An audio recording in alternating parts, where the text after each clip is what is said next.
दीदी मैं क्या करूं?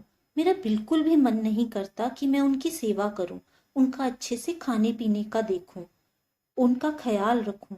कई बार तो वो जब आवाज लगाती रहती हैं तो मेरा उन पुरानी बातों को याद करते ही खून खौल जाता है और मैं उनको अनसुना कर देती हूँ। मुझे कई बार बुरा तो लगता है, पर क्या करूं? मेरे प्रति उनका उस समय किया गया कटु व्यवहार मुझे कठोर बना देता है। आप तो सब जानती है ना दीदी, सुचेता ने अपनी बड़ी बहन मीरा से कहा। जानती हूँ सुचेता, मुझे सब याद है।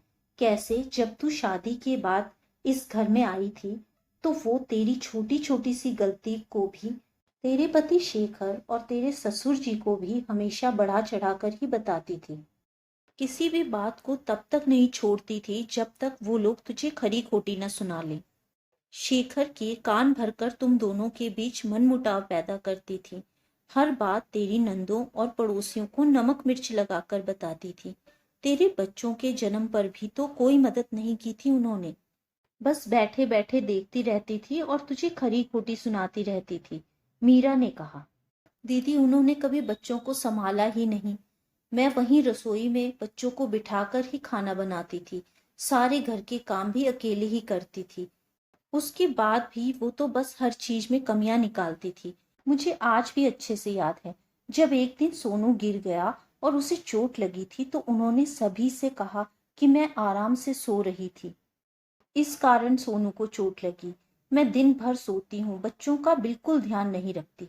शेखर जी ने तो उस दिन इतना गुस्सा किया कि मुझ पर हाथ ही उठा दिया था, जबकि उस समय मैं सफाई कर रही थी और सोनू को वहीं सास के पास खेलने के लिए छोड़ गई थी, ये सोचकर कि भले ही गोद में नहीं उठाएं पर उसे देखती रहेंगी।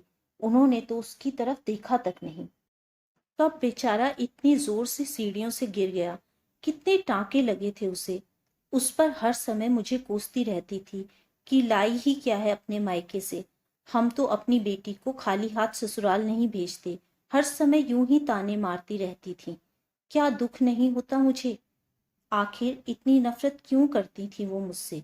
मैं उनकी मर्जी से ही शादी करके तो यहाँ आई थी। बोलते बोलते सुचेता रोने लगी। तू अब रो मत, तेरा पूरा जीवन रो रो कर ही कटा है। अब तो तेरे खुश रहने का समय आया है। तेरे बच्चे अच्छी नौकरी कर रहे हैं, शेखर भी बहुत प्यार करते हैं तुझसे। रही बात सास की, तो उन्हें उनके कर्मों का फल ईश्वर ने दे दिया है। तेरे ससुर के निधन के बाद से तेरी सास भी तो बीमारी से बेड पर ही पड़ी है, मीरा ने उसे संभालते हुए कहा। फिर तू कुछ भी कहे, इतने सालों से देख रही हूँ तुझे। सास के बेड पर होने के बाद, इतनी नाराजगी के बाद भी तू गुस्से में ही सही उनकी दिन रात सेवा करती है। और क्या मैंने देखा नहीं है, जब भी उनकी तबीयत बिगड़ती है तू परेशान हो जाती है कि कहीं उन्हें कुछ हो ना जाए। अब देख सुचेता, जो हो गया सो हो गया। अब तू भी ये पुरानी बातें छोड़ दे और आगे बढ़।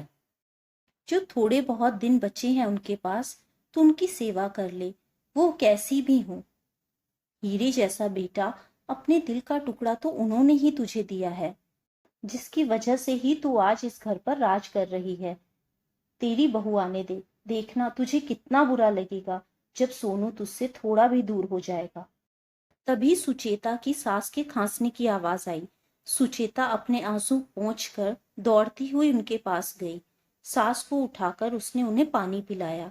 सास ने अपने दोनों हाथ उसके सर पर रख दिए। सुचेता ने सास को गले लगाया, उन्हें आराम से लिटा दिया और वहीं बैठी रही। मीरा बाहर से ये देखकर मुस्कुरा रही थी। तो दोस्तों, उम्मीद है आपको आज की ये कहानी पसंद आई होगी। कहानी पसंद आई हो तो वीडियो को लाइक करें, चैनल को सब्सक्राइब करें ताकि आने वाली कहानियां आप तक पहुंचती रहें। Thank you friends.